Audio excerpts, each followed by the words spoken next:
लोकसभा की संरचना। लोकसभा की संरचना से संबंधित प्रावधान अनुच्छेद 81 में दिए हुए हैं। तो आइए देखते हैं, लोकसभा की संरचना में भी वही तीन बातें देखेंगे। एक तो सदस्य संख्या देखेंगे, सदस्य संख्या कितनी होती है। दूसरा देखेंगे सीटों की आवंटन के सिद्धांत, सीटों के आवंटन के सिद्धांत। और तीसरी बात देखेंगे निर्वाचन से संबंधित प्रावधान। लोकसभा में सदस्यों की संख्या कितनी होती है, देखो इसमें हम अधिकतम संख्या भी देखेंगे और वर्तमान में कितनी संख्या है वो भी देखेंगे। अधिकतम संख्या और वर्तमान की संख्या कितनी है, यानी प्रभावी संख्या कितनी है, वर्तमान संख्या। तो लोकसभा में अधिकतम सदस्य संख्या है 550। कितनी सदस्यता हो सकती है लोकसभा में? अधिकतम है 550। वर्तमान में कितनी संख्या है? 543। ये लोकसभा में अधिकतम सदस्य संख्या है और वर्तमान में प्रभावी संख्या है। तो आइए देखते हैं, पहले संख्या देखेंगे, फिर सीटों के आवंटन की सिद्धांत देखेंगे, फिर निर्वाचन की पद्धति देखेंगे। ये सारी बातें कहाँ दी गई हैं? अनुच्छेद 81 में दी गई हैं। तो आइए देखते हैं पहले लोकसभा की सदस्य संख्या। लोकसभा की सदस्य संख्या, लोकसभा की सदस्य संख्या। तो इसमें हम दो चीजें देखेंगे, एक तो देखेंगे अधिकतम सदस्य संख्या, अधिकतम सदस्य संख्या, और दूसरा देखेंगे वर्तमान में सदस्य संख्या, वर्तमान में सदस्य संख्या। तो पहली बात आती है, अधिकतम सदस्य संख्या लोकसभा में है 550। लोकसभा में पहले 552 अधिकतम सदस्य संख्या थी, मैंने यहाँ पे 550 लिखा है।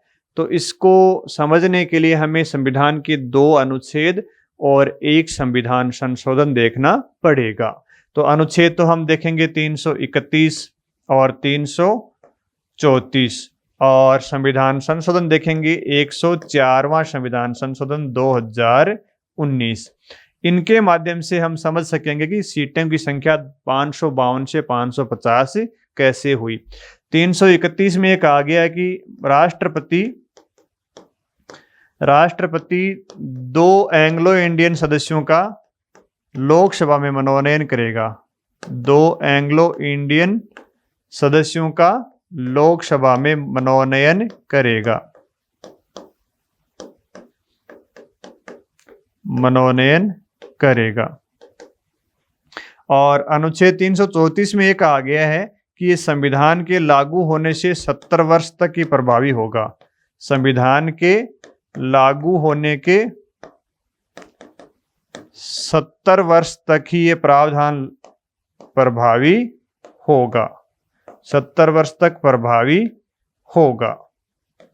तो पहली बात तो ये है कि एंग्लो इंडियन कितने सदस्यों का मनोनयन करेगा? 2 का करेगा, 2 सदस्यों का मनोनयन करेगा। कौन करेगा? राष्ट्रपति करेगा। कहां करता था? लोकसभा में। ये तो अनुच्छेद 331 है। दूसरी बात दे रखी है अनुच्छेद 334 में, यानी 2 एंग्लो इंडियन सदस्यों का राष्ट्रपति मनोनयन करेगा। वो कितने सालों तक करेगा? 70 सालों तक करेगा। और 70 साल कब हो गए? 2020 में हो गए। भाई 1950 में संविधान लागू हुआ था, तो 70 साल कितने हो गए? 2020 में 70 साल हो गए। ठीक है। अब इस अनुच्छेद में जो 70 साल दिए गए हैं, इनको 10 साल के लिए और बढ़ाना था, लेकिन 2019 में 104वें संविधान संशोधन द्वारा इस अवधि को बढ़ाया नहीं गया। तो इसका मतलब अब ये जो राष्ट्रपति 2 सदस्यों का मनोनयन करता था, वो प्रावधान अब समाप्त हो गया, यानी 70 साल तक ही था। अब हम 73वें 74वें साल में चल रहे हैं, तो अब ये प्रावधान प्रभावी नहीं रहा। प्रभावी नहीं रहने के कारण लोकसभा की जो सदस्य संख्या थी वो भी 552 से घटकर 550 रह गई थी। तो 104वें संविधान संशोधन के द्वारा SC ST का आरक्षण तो बढ़ा दिया गया 10 साल, इसमें SC ST आरक्षण भी दिया हुआ है, लेकिन एंग्लो इंडियन से संबंधित जो मनोनीत करने के प्रावधान थे उनकी अवधि बढ़ाई नहीं गई है। तो अब ये प्रावधान लागू नहीं है। तो अब सदस्यों की अधिकतम संख्या 550 ही मानी जाती है। तो बात समझ में आ गई होगी। 104वें संविधान संशोधन 2019 के द्वारा एंग्लो इंडियन की मनोनीत करने से संबंधित प्रावधानों की अवधि नहीं बढ़ाई गई, इसलिए अधिकतम सदस्य संख्या 550 हो गई। और इसी कारण जो प्रभावी संख्या थी वो भी घट गई। पहले 545 थी, अब कितनी रह गई? 543 रह गई। प्रभावी संख्या कितनी रह गई? 543। पहले तो 545 थी, 2 एंग्लो इंडियन थे, और यहाँ पे 550 रह गई। फिर हम देखेंगे इनमें से निर्वाचन कितने का होता है, मनोनयन कितने का होता है। निर्वाचन और मनोनयन, तो मनोनयन तो अब होता नहीं है, मनोनयन तो होता नहीं है। निर्वाचन होता है तो कितने का निर्वाचन? तो संघ शासित प्रदेश से होता है, संघ शासित प्रदेश से होगा। और कितने का निर्वाचन राज्यों से होगा?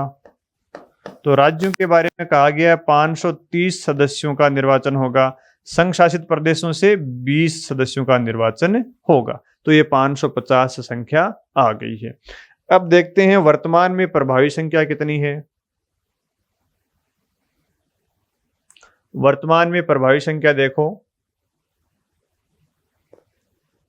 वर्तमान में 543 है, तो 543 में मनोनयन तो है नहीं, तो हम देखेंगे कि राज्यों से कितने का निर्वाचन होता है, राज्यों से, और यूटी यानी संघ शासित प्रदेश से कितने का निर्वाचन होता है। तो राज्यों से निर्वाचन होता है 524 सदस्यों का, और संघ शासित प्रदेशों से निर्वाचन होता है 19 सदस्यों का। वर्तमान में संघ शासित प्रदेशों में से 19 सदस्य लोकसभा में निर्वाचित होते हैं। पहले 13 होते थे, और अब ये 6 सदस्य कहाँ से बढ़ गए? ये 6 सदस्य जम्मू कश्मीर और लद्दाख से बढ़ गए। पहले जम्मू कश्मीर राज्य था, तो पहले इधर संख्या ज्यादा थी, और अब संख्या इधर ज्यादा हो गई है। तो लोकसभा में जम्मू कश्मीर से जो संघ शासित प्रदेश है वहां से 5 सदस्य होते हैं, लद्दाख से 1 सदस्य आता है, दिल्ली से कितने आते हैं? दिल्ली से 7 सदस्य आते हैं, पुदुचेरी से 1 सदस्य आता है। इस प्रकार संघ शासित प्रदेश हैं, चंडीगढ़ से 1 आता है, लक्षद्वीप से 1 आता है, दादर नगर हवेली से 1 आता है। इस प्रकार ये 19 सदस्य हैं जो केंद्र शासित प्रदेशों से लोकसभा में आते हैं निर्वाचित होकर। और राज्यों से कितने आते हैं? 524 आते हैं। ठीक है, ये 543 वर्तमान में लोकसभा की सदस्य संख्या है वर्तमान में, और अधिकतम सदस्य संख्या 550 है। मैं समझता हूँ इसमें कोई कंफ्यूजन नहीं होना चाहिए। पहले 545 थी, 2 एंग्लो इंडियन का प्रावधान समाप्त कर दिया गया। अभी लोकसभा में सभी निर्वाचित सदस्य ही हैं, कुछ राज्यों से हैं, कुछ यूटी से हैं। तो अगली बात आती है, अब राज्यों से जो 524 सदस्य हैं, ये 524 सदस्य कहाँ दिए गए हैं? इनके प्रावधान किस किस राज्य से कितने कितने सदस्य आते हैं? 524 सदस्यों में से कौन कौन से राज्य से कितने कितने सदस्य निर्वाचित होकर आते हैं? तो उनका भी हमें 5-7 राज्यों का जो महत्वपूर्ण बड़े राज्य हैं, जैसे राजस्थान, उत्तर प्रदेश, मध्य प्रदेश, महाराष्ट्र, तमिलनाडु, पश्चिम बंगाल, बिहार, इन राज्यों के बारे में हमें जानकारी होनी चाहिए। कई बार इनका मिलान भी करवा लेते हैं। तो सबसे अधिक लोकसभा सीटें कहाँ पाई जाती हैं? यूपी में हैं। कितनी हैं? 80 लोकसभा सीटें हैं। बिहार में कितनी हैं? बिहार से कितनी लोकसभा की सीटें आती हैं? 40 आती हैं। महाराष्ट्र से कितनी आती हैं? महाराष्ट्र से लोकसभा की सीटें आती हैं 48 आती हैं। और पश्चिमी बंगाल से कितनी आती हैं? 42 सीट आती हैं। पश्चिम बंगाल में कितनी हैं लोकसभा की सीटें? 42 सीटें। और तमिलनाडु में कितनी सीटें हैं लोकसभा की? 39 हैं। राजस्थान में कितनी हैं? राजस्थान में 25 लोकसभा की सीटें हैं। आंध्र प्रदेश में कितनी सीटें हैं? आंध्र प्रदेश में भी 25 सीटें लोकसभा की हैं। तो आपको ये ध्यान में रखना होगा कि किस किस राज्य से कितनी सीटें आती हैं। 524 में से उत्तर प्रदेश सर्वाधिक लोकसभा सीटों वाला राज्य है। बिहार 40 है, महाराष्ट्र 48 है, पश्चिमी बंगाल 42 है, बिहार और तमिलनाडु 39 है। राजस्थान और आंध्र प्रदेश में लोकसभा की सीटें बराबर हैं, 25-25 सीटें हैं। और राजस्थान और उड़ीसा में राज्यसभा की सीटें 10-10 बराबर हैं। तो ये कॉम्बिनेशन भी आपको ध्यान में रखना चाहिए। और केंद्र शासित प्रदेशों में जम्मू कश्मीर में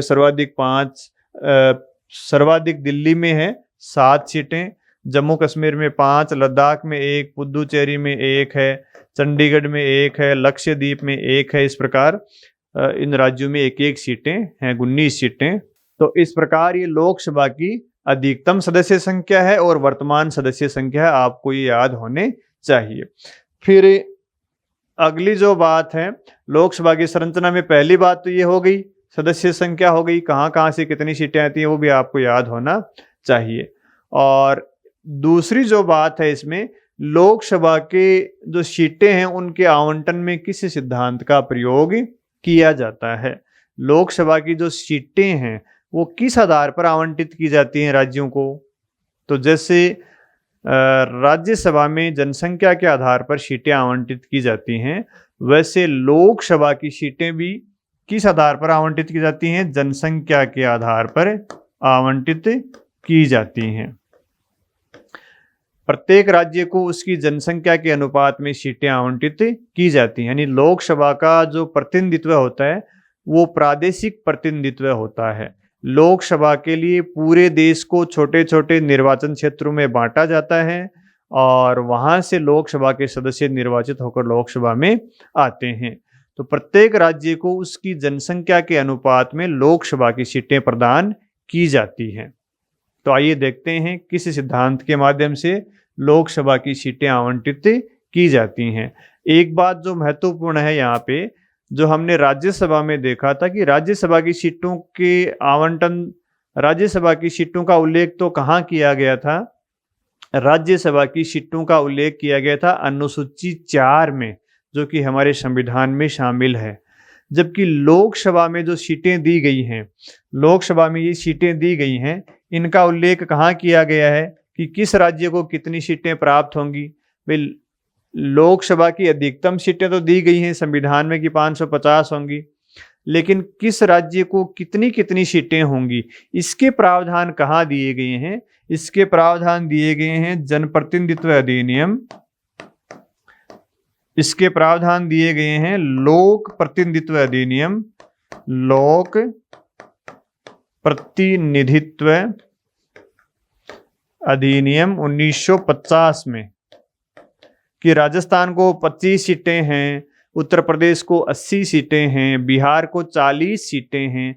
ये प्रावधान कहाँ दिए गए हैं? ये प्रावधान इस अधिनियम में दिए हुए हैं, जिसका नाम है लोक प्रतिनिधित्व अधिनियम 1950, जिसको रिप्रेजेंटेटिव ऑफ पीपुल्स एक्ट भी बोला जाता है, आरपी एक्ट इसको शॉर्ट में बोला जाता है। इस एक्ट में प्रत्येक राज्यवार सीटें दी गई हैं। तो लोकसभा की सीटों के बारे में ध्यान रखना, संविधान में प्रावधान नहीं है। लोकसभा की जो राज्यवार सीटें दी गई हैं वो इस एक्ट में दी गई हैं, जबकि राज्यसभा की सीटों की राज्यवार प्रावधान कहाँ दिए गए हैं? अनुसूची 4 में दिए हुए हैं। तो ये बात आपके समझ में आ गई। इसके बाद में देखते हैं सीटों के आवंटन के कौन से सिद्धांत काम में लिए जाते हैं। लोकसभा में सीटों के आवंटन के सिद्धांत, सीटों के आवंटन के सिद्धांत, ये भी संविधान के अनुच्छेद 81 में प्रावधान किया गया है। तो सीटों के आवंटन में 2 सिद्धांतों का प्रयोग किया जाता है। एक तो राज्यों के बीच में समानता, राज्यों के मध्य समानता, और दूसरा लोकसभा क्षेत्रों के मध्य समानता। दूसरा लोकसभा क्षेत्रों के मध्य समानता, ये दो सिद्धांत काम में लिए गए हैं। लोकसभा के लिए पूरे देश को प्रादेशिक निर्वाचन क्षेत्रों में बांटा गया है और जनसंख्या के आधार पर प्रत्येक राज्य को सीटें आवंटित की गई हैं। तो पहला जो सिद्धांत है कि राज्य के मध्य सिद्धांत का मतलब क्या है कि प्रत्येक राज्य को उसकी जनसंख्या के अनुपात में सीटें प्रदान की जाएंगी। इसका मतलब क्या है, प्रत्येक राज्य को जनसंख्या के अनुपात में सीटें दी जाएंगी, जनसंख्या के अनुपात में सीटें प्रदान की जाएंगी। इसका मतलब देखो क्या होता है, जैसे उत्तर प्रदेश है, उत्तर प्रदेश की मान लीजिए जनसंख्या 8 करोड़ है, उत्तर प्रदेश की जनसंख्या 8 करोड़ है, बिहार की जनसंख्या मान लीजिए 4 करोड़ है और किसी राज्य की जनसंख्या मान लीजिए 2 करोड़ है।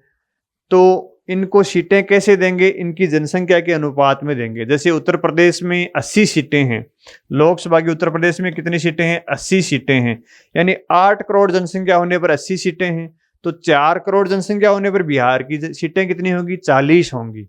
ये जनसंख्या के अनुपात में हो गया। और किसी राज्य की मान लीजिए जनसंख्या 2 करोड़ है तो उसकी सीटें कितनी होंगी, उसकी सीटें 20 हो जाएंगी। यानी प्रत्येक राज्य को उसकी जनसंख्या के अनुपात में सीटें दी जाएंगी। अगर किसी राज्य की जनसंख्या ज्यादा है तो उसको ज्यादा सीटें मिलेंगी, किसी राज्य की जनसंख्या दूसरे राज्य से आधी है तो उस राज्य को लोकसभा की आधी सीट ही मिलेंगी। आप उदाहरण से देख सकते हो, जैसे आप उदाहरण के द्वारा देख सकते हो 10 लाख की जनसंख्या पर 1 सीट दी गई है तो 80 करोड़ की जनसंख्या पर 80 सीट दे दी, और जब 40 करोड़ जनसंख्या होगी तो 40 सीटें प्राप्त हो जाएंगी। यानी प्रत्येक 10 लाख की जनसंख्या पर 1 सीट प्रदान की गई है और जिस राज्य की जनसंख्या जिस अनुपात में होगी उसको सीटें भी उसी अनुपात में मिलेंगी, यानी बराबर सीटें मिलेंगी। सीटें कैसे मिलेंगी, जनसंख्या के अनुपात में। ये जनसंख्या का अनुपात यहाँ पे आप आराम से देख सकते हो। तो पहले सिद्धांत का तो प्रयोग ये किया गया है राज्यों के मध्य सीटों के आवंटन के लिए कि राज्यों के मध्य जनसंख्या के अनुसार बराबर सीटें प्रदान की जाएंगी, राज्यों के मध्य समानता स्थापित की जाएगी। लोकसभा के लिए राज्यों के मध्य समानता स्थापित कर दी, कैसे, जनसंख्या के अनुपात में सीटें देकर। दूसरा सिद्धांत अपनाया गया लोकसभा क्षेत्रों के मध्य समानता। यहाँ तो भिन्न भिन्न राज्यों के मध्य समानता स्थापित की गई है, यहाँ पे एक राज्य के अंतर्गत जो लोकसभा क्षेत्र हैं उनमें भी समानता स्थापित की गई है। जैसे राजस्थान का उदाहरण ले लें, राजस्थान में जैसे मान लीजिए 25 लोकसभा सीटें हैं, कितनी है, 25 लोकसभा सीटें हैं। जैसे जयपुर है मान लीजिए लोकसभा सीट, सीकर है, या मान लीजिए बीकानेर है, और मान लीजिए अजमेर है। तो इन चारों लोकसभा सीटों की जो जनसंख्या होगी वो लगभग समान होगी। यानी एक राज्य के अंतर्गत जो लोकसभा की सीटें हैं, एक राज्य में बहुत सारी लोकसभा की सीटें होती हैं, उन लोकसभा की सीटों की जनसंख्या भी लगभग बराबर होनी चाहिए, जनसंख्या के एक ही अनुपात में होनी चाहिए। तो जैसे जयपुर की जितनी जनसंख्या है लगभग उतनी जनसंख्या सीकर की विधान लोकसभा की सीट की होनी चाहिए, उतनी ही जनसंख्या बीकानेर लोकसभा सीट में होनी चाहिए, उतनी संख्या अजमेर लोकसभा सीट में होनी चाहिए। यानी एक राज्य के अंतर्गत जो लोकसभा क्षेत्र हैं उनमें भी जनसंख्या के अनुसार समानता होनी चाहिए। तो ये लोकसभा क्षेत्रों के मध्य समानता की बात करता है, ये विभिन्न राज्यों को जो सीटें दी गई हैं उनके मध्य समानता की बात करता है। तो कहने का मतलब है लोकसभा के लिए जो सीटों का आवंटन किया जाता है वो सीटों का आवंटन जनसंख्या के अनुपात में किया जाता है, राज्यों के मध्य भी और एक राज्य के विभिन्न लोकसभा क्षेत्रों के मध्य भी, दोनों जगह ही समानता स्थापित की जाती है। अब हम इसमें ये देखेंगे कि जो सीटों की संख्या दी गई है कि कितने सीटें होनी चाहिए, कि एक राज्य में सीटें कितनी होनी चाहिए, वो जनसंख्या के आधार पर निर्भर करता है। लेकिन जनसंख्या कौन सी जनसंख्या, 1950 की या 1971 की, 1961 की, 1991 की या 2001 की, 2011 की। तो लोकसभा की सीटों की संख्या के लिए तो कौन सी जनसंख्या काम में ली गई है? लोकसभा की सीटों की संख्या के लिए तो 1971 की जनसंख्या काम में ली गई है। कौन सी जनसंख्या काम में ली गई है? 1971 की जनसंख्या। 1971 की जनगणना के अनुसार जो जनसंख्या है उसके आधार पर लोकसभा की सीटों की संख्या निर्धारित की गई है। लोकसभा की जो सीटें दी गई हैं भिन्न भिन्न राज्यों को, वो किस जनगणना के आधार पर दी गई हैं? 1971 की जनगणना के आधार पर दी गई हैं। जैसे उत्तर प्रदेश के पास 80 सीटें हैं ना, तो वो किस जनगणना के आधार पर दी गई हैं? 1971 की जनगणना के आधार पर। किसी राज्य को, जैसे बिहार को 40 सीटें दी गई हैं, राजस्थान को 25 सीटें दी गई हैं, तो वो कौन सी जनगणना के आधार पर दी गई हैं? 1971 की जनगणना के आधार पर। तो सीटों की संख्या का निर्धारण 1971 की जनगणना के आधार पर किया गया है। और लोकसभा क्षेत्रों की जो जनसंख्या है वो 2001 की जनसंख्या के आधार पर निर्धारित किया गया है। 2001 की जो जनगणना थी उसकी जनगणना के आधार पर प्रत्येक लोकसभा क्षेत्रों का आकार निश्चित किया गया है। सीटों की संख्या 1971 के आधार पर। प्रत्येक लोकसभा क्षेत्र की जनसंख्या का आकार किस जनगणना के आधार पर तय किया गया है? 2001 की जनगणना के आधार पर। तो इस बात में कंफ्यूजन नहीं होना है। सीटों की संख्या का निर्धारण 1971 के आधार पर, कि किस राज्य में कितनी सीट होंगी, कौन सी जनसंख्या देखेंगे? 1971 की जनगणना देखेंगे। एक एक लोकसभा क्षेत्र की जनसंख्या कितनी होगी, उसके लिए देखेंगे 2001 की जनगणना। तो ठीक है, ये बात आपके समझ में आ गई होगी। तो ये तो हो गई लोकसभा में सीटों का आवंटन के सिद्धांत। ये जो सिद्धांत दिए गए हैं ना, ये इनका एक अपवाद भी है। अपवाद क्या है कि अगर किसी राज्य की जनसंख्या 60 लाख से कम है, किसी राज्य की जनसंख्या 60 लाख से कम है, तो उस पर ये सिद्धांत, दोनों सिद्धांत लागू नहीं होंगे। भाई अगर किसी जो छोटे राज्य हैं जैसे नागालैंड है, त्रिपुरा है, उनमें जनसंख्या बहुत कम है, सिक्किम मान लीजिए, तो उन पर ये सिद्धांत लागू नहीं होंगे। तो ये अपवाद दिया गया है कि जिस राज्य की जनसंख्या 60 लाख से कम है, जनसंख्या कम है, उन पर ये दोनों सिद्धांत लागू नहीं होंगे। ठीक है, इसके बाद में हम देखते हैं अगला जो बिंदु हमारा क्या है। देखो अगला बिंदु है, ये बिंदु हमने देख लिया है, ये देख लिया है। और फिर निर्वाचन से संबंधित प्रावधान देखते हैं कि भाई लोकसभा में जो राज्यों से सीटें निर्वाचित, लोकसभा के लिए राज्यों से जो सीटें निर्धारित की गई हैं उनका निर्वाचन कैसे होता है, और लोकसभा के लिए केंद्र शासित प्रदेशों से जो सीटें दी गई हैं उनका निर्वाचन कैसे होता है। तो राज्यों के लिए संविधान में प्रावधान किया गया कि जो सीटें राज्यों से चुनी जाएंगी उनके लिए प्रत्यक्ष निर्वाचन होगा। प्रत्यक्ष निर्वाचन की बात की गई है। और केंद्र शासित प्रदेशों से जो सीटें लोकसभा के लिए आरक्षित की गई हैं वहां पे संसद विधि बनाकर तय करेगी। संसद विधि बनाकर तय करेगी।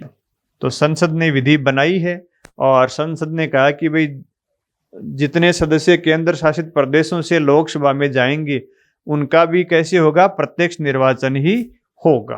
तो संविधान में तो प्रावधान किया गया कि विधि बनाकर तय की जाएगी, और संसद ने विधि बनाई है कि भाई प्रत्यक्ष निर्वाचन ही उनका किया जाएगा। तो लोकसभा में सदस्यों का निर्वाचन कैसे होता है? प्रत्यक्ष निर्वाचन होता है, वयस्क मताधिकार के आधार पर होता है।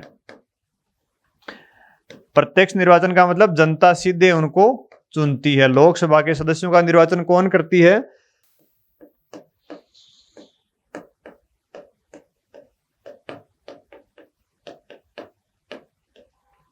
लोकसभा में निर्वाचन कैसे होता है? प्रत्यक्ष निर्वाचन। प्रत्यक्ष का मतलब जनता के द्वारा उम्मीदवार निर्वाचित किए जाते हैं, जनता द्वारा होते हैं, वयस्क मताधिकार के आधार पर होते हैं। वयस्क मताधिकार पर। और निर्वाचन की पद्धति कौन सी काम में ली जाती है? बहुमत पद्धति। बहुमत पद्धति काम में लेते हैं, जिसको क्या बोलते हैं अंग्रेजी में? First past the post. First past the post. बहुमत पद्धति या फर्स्ट पास्ट द पोस्ट का मतलब क्या होता है? जिस उम्मीदवार को सबसे ज्यादा वोट मिलते हैं वो जीत जाता है।